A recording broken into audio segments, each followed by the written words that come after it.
Private domes হল একটি নিরাপত্তা ও গোপনীয়তাভিত্তিক প্রযুক্তি, যা ইন্টারনেটে আপনার ব্রাউজিংয়ের গোপনীয়তা রক্ষা করতে এবং অনলাইন নিরাপত্তা বাড়াতে সাহায্য করে। সহজ কথায় এর কার্যপদ্ধতি নিচে দেওয়া হল। 1 নাম্বার, ডিএনএস আসলে কি? ডিএনএস, যার মানে হল ডোমেইন নেম সিস্টেম, কে ইন্টারনেটের ফোন বুক বলা হয়।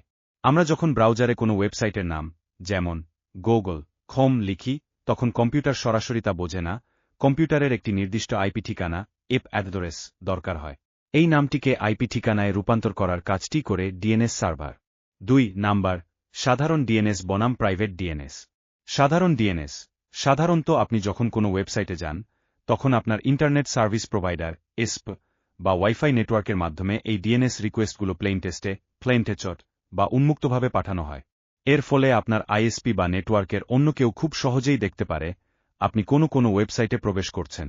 প্রাইভেট ডিএনএস, এটি আপনার ব্রাউজিং রিকোয়েস্টগুলোকে এনক্রিপ্টেড বা সুরক্ষিত টানেলের ভেতর দিয়ে পাঠায়, ডোভ প্রোটোকল ব্যবহার করে। ফলে আপনি কোনো সাইটে যাচ্ছেন, তা আপনার ইন্টারনেট প্রোভাইডার বা কোনো হ্যাকার দেখতে পায় না। গোপনীয়তা রক্ষা, আপনার আইএসপি বা স্থানীয় নেটওয়ার্ক অ্যাডমিনিস্ট্রেটর আপনার ব্রাউজিং হিস্ট্রি ট্র্যাক বা লক করতে পারে না। নিরাপত্তা ও ফিশিং রোধ, এটি ক্ষতিকারক ওয়েবসাইট, ম্যালওয়্যার ও ভুয়া ডিএনএস রিডাইরেকশন অ্যাটাক, স্পোফিং থেকে সুরক্ষা দেয়। অ্যাড ও ট্র্যাকিং ব্লকিং, অনেক প্রাইভেট ডিএনএস প্রোভাইডার, যেমন অ্যাডগুয়ার্ড, ক্লোডফ্লেয়ার বা কোয়েড9, স্বয়ংক্রিয়ভাবে ক্ষতিকারক ট্র্যাকিং এবং অপ্রয়োজনীয় বিজ্ঞাপন ব্লক করে দেয়। স্মার্টফোনে, বিশেষ করে অ্যান্ড্রয়েডে, সেটিংস থেকে সরাসরি একটি ভালো প্রাইভেট ডিএনএস প্রোভাইডার, যেমন 111 বা কোয়েড9 নেট সেট করে ইন্টারনেট ব্যবহার আরও নিরাপদ করা যায়। তাই যাদের সিকিউরিটি প্রয়োজন তাদের এই প্রাইভেট ডিএনএসটি চালু করতে পারেন।